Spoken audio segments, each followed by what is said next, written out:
Good evening dear students. ഇതുവരെയുള്ള പാഠങ്ങൾ എല്ലാവരും പഠിച്ചോ? നോട്ട്സൊക്കെ കംപ്ലീറ്റ് ചെയ്തോ? നോട്ട്സൊക്കെ കംപ്ലീറ്റ് ചെയ്തിട്ട് ഫോട്ടോ അയക്കണമെന്നും പറഞ്ഞിട്ട് ആരും അയച്ചില്ലല്ലോ. ഇനി നമുക്ക് പഠിക്കാനുള്ളത് 6ാമത്തെ ചാപ്റ്ററാണ്. പാഠത്തിൻ്റെ പേര് my grandmother's house. My grandmother's house ഒരു പോയമാണ്, ഒരു കവിതയാണ്. എഴുതിയത് കമല ദാസ് ആണ്. Poem The poet tells us about her childhood day in her grandmother's home, which is far away from where she is currently living, and the love she received from her grandmother's house. ഈ പാഠഭാഗത്ത് ഈ കവിതയിൽ കവയിത്രി നമ്മളോട് പറയാൻ ഉദ്ദേശിക്കുന്നത് കവയിത്രിയുടെ grand മദറിനെ കുറിച്ചും അതോടൊപ്പം തന്നെ ഗ്രാൻഡ് മദറിൻ്റെ വീടിനെ കുറിച്ചുമാണ്. തൻ്റെ മുത്തശ്ശിയോടൊപ്പമുള്ള കുട്ടിക്കാല ജീവിതത്തെക്കുറിച്ച് കവയിത്രി വളരെ മനോഹരമായ രീതിയിൽ തന്നെ അവതരണം നടത്തിയിട്ടുണ്ട്. നഷ്ടപ്പെട്ടു പോയ ആ നല്ല കാലത്തെക്കുറിച്ച് കവയിത്രി ഓർക്കുന്നു. സന്തോഷകരമായി ആസ്വദിച്ചിരുന്ന തൻ്റെ കുട്ടിക്കാലത്തെക്കുറിച്ചും തൻ്റെ മുത്തശ്ശിയെക്കുറിച്ചും അന്ന് താമസിച്ചിരുന്ന വീടിനെക്കുറിച്ചും ഒക്കെ ഓർക്കുന്നു. തൻ്റെ കുട്ടിക്കാലവും ഇപ്പോഴത്തെ ചുറ്റുപാടുകളുമായി ഒരുപാട് അന്തരമുണ്ടെന്ന് കവയിത്രി മൈ ഗ്രാൻഡ് മദേഴ്സ് ഹൗസ് എന്ന കവിതയിലൂടെ നമ്മളോട് പറയുന്നു. തൻ്റെ കുട്ടിക്കാലത്തെ അതിമനോഹരങ്ങളായ ഓർമ്മകളെയും അതിൽ നിന്ന് തനിക്ക് ലഭിച്ചിരുന്ന സന്തോഷങ്ങളെയുമാണ് കവിതയിലൂടെ കവയിത്രി നമ്മളോട് പറയുന്നത്. തൻ്റെ മുത്തശ്ശിയുടെ വീട്ടിൽ മുത്തശ്ശിയോടൊപ്പമുള്ള ജീവിതം, അതാണ് തൻ്റെ ജീവിതത്തിലെ ഏറ്റവും മനോഹരമായ ദിവസങ്ങളെന്ന് കവയിത്രി പറയുന്നു. മുത്തശ്ശിയോടൊപ്പം സമയം ചെലവഴിക്കുവാനും മുത്തശ്ശിയോടൊപ്പം ഭക്ഷണം കഴിക്കുവാനും മുത്തശ്ശി പറഞ്ഞു തന്ന കഥകൾ കേൾക്കുവാനും അത് കേട്ട് ഉറങ്ങുവാനും എല്ലാം ഭാഗ്യം ലഭിച്ച ഒരു വ്യക്തിയാണ് ഞാനെന്ന് കവയിത്രി പറയുന്നു. മുത്തശ്ശിയുടെ വീടിനെക്കുറിച്ചും കവയിത്രി വളരെ വ്യക്തമായി തന്നെ കവിതയിലൂടെ പറയുന്നുണ്ട്. ആ വീട്ടിൽ കവയിത്രി ചെലവഴിച്ച ഓരോ നിമിഷങ്ങളും തൻ്റെ ജീവിതത്തിലെ ഏറ്റവും പ്രധാനപ്പെട്ട സന്തോഷകരമായ നിമിഷങ്ങളായിരുന്നുവെന്ന് കവയിത്രി ഓർത്തു പറയുന്നു. മുത്തശ്ശിയുടെ സ്നേഹവും കരുതലും ത്യാഗവുമെല്ലാം കവയിത്രി കവിതയിലൂടെ എടുത്തു പറയുന്നു.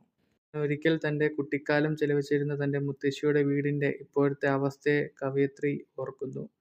മുത്തശ്ശിയുടെ മരണത്തിന് ശേഷം ആ വീട് നിശബ്ദമായെന്നും പാമ്പുകളും മറ്റ് കീടങ്ങളും വിഹരിക്കുകയാണെന്നും കവയിത്രി ദുഃഖത്തോടെ പറയുന്നു. ചെറുപ്പകാലത്ത് മുത്തശ്ശി പറഞ്ഞു തന്ന ഓരോ കഥകളും ഇപ്പോഴും ഓർക്കുന്നുവെന്ന് കവയിത്രി പറഞ്ഞു. തനിക്ക് വായിക്കാൻ അറിയത്തില്ലാതിനാൽ തൻ്റെ മുത്തശ്ശി അത് വിവരിച്ചു തന്നിരുന്നെന്നും കവയിത്രി ഓർക്കുന്നു. എന്നാൽ മുത്തശ്ശിയുടെ മരണത്തിന് ശേഷം പുസ്തകങ്ങളിൽ സമയം ചെലവഴിക്കുമ്പോൾ തനിക്ക് അഗാധമായ ദുഃഖം അനുഭവപ്പെടുകയും ഒറ്റയ്ക്കായതുപോലെ തോന്നുകയും ചെയ്യുന്നുവെന്ന് കവയിത്രി പറയും. മുത്തശ്ശിയുടെ വീട്ടിൽ പോകുവാനും ജനാലയിലൂടെ അകത്തേക്ക് നോക്കുവാനും അതിൻ്റെ ചുറ്റുപാടിൻ്റെ സൗന്ദര്യവും സ്വരവും ആസ്വദിക്കുവാൻ തനിക്ക് ഒരിക്കൽ കൂടി ആഗ്രഹമുണ്ടെന്നും കവയിത്രി കവിതയിലൂടെ പറയുന്നു. എന്നാൽ അവിടെ ശബ്ദമില്ലാത്ത ഇരുട്ട് മാത്രമാണ് ഉള്ളതെന്നും ആ ഓർമ്മകൾ എന്നും തൻ്റെ ജീവിതത്തോടൊപ്പമുണ്ടെന്നും കവയിത്രി പറയുന്നു. എത്രമാത്രം കമലാദാസ് തൻ്റെ മുത്തശ്ശിയെ സ്നേഹിച്ചിരുന്നു, കരുതിയിരുന്നു എന്ന് നമുക്ക് ഈ കവിതയിലെ ഓരോ സന്ദർഭങ്ങൾ കൊണ്ട് നമുക്ക് മനസ്സിലാക്കുവാൻ സാധിക്കും. എത്രത്തോളമാണ് ഒരു മുത്തശ്ശിക്ക് അല്ലെങ്കിൽ മുത്തശ്ശന് ഒരു കുട്ടിയുടെ ജീവിതത്തിൽ അവരുടെ വിലപ്പെട്ട സമയത്ത് എങ്ങനെ അവരെ സ്വാധീനിക്കാൻ കഴിഞ്ഞു എന്നതാണ് കമലാദാസ് ഈ കവിതയിലൂടെ നമ്മളോട് പറയുന്നത്. തൻ്റെ മുത്തശ്ശി തനിക്ക് തന്ന ആ സ്നേഹവും കരുതലും വേറെ എവിടെന്നും തനിക്ക് കിട്ടിയിട്ടില്ല എന്നും ആരും തന്നെ അതുപോലെ സ്നേഹിച്ചിട്ടില്ല, കരുതിയിട്ടില്ല എന്നും കവയിത്രി വളരെ ദുഃഖത്തോടെ കവിതയിൽ പറയുന്നു. തനിക്ക് ഓർമ്മിക്കുമ്പോൾ അഭിമാനവും സ്നേഹവും നൽകുന്ന ഈ ഓർമ്മകൾ മക്കൾക്ക് അവിശ്വസനീയമാണെന്ന് തോന്നുന്നുവെന്ന് കവയിത്രി പറയുന്നു.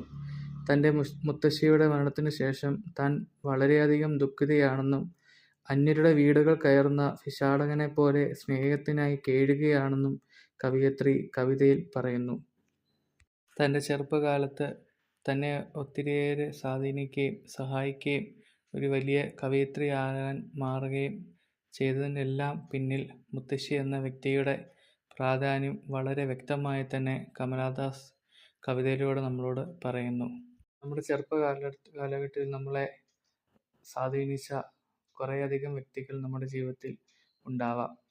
അവരിൽ ചിലവർ ഇന്നും ജീവിച്ചിരിപ്പുണ്ടാകാം, അല്ലെങ്കിൽ മരണപ്പെട്ടു പോയിട്ടുണ്ടാകാം. പക്ഷേ അവരെ ഓർക്കുമ്പോൾ നമുക്ക് കിട്ടുന്ന ആ സന്തോഷവും ആ ഒരു സമാധാനവും വളരെ പ്രധാനപ്പെട്ടത് ആണെന്ന് നമുക്ക് ഈ കവിതയിലൂടെ മനസ്സിലാക്കുവാൻ സാധിക്കും.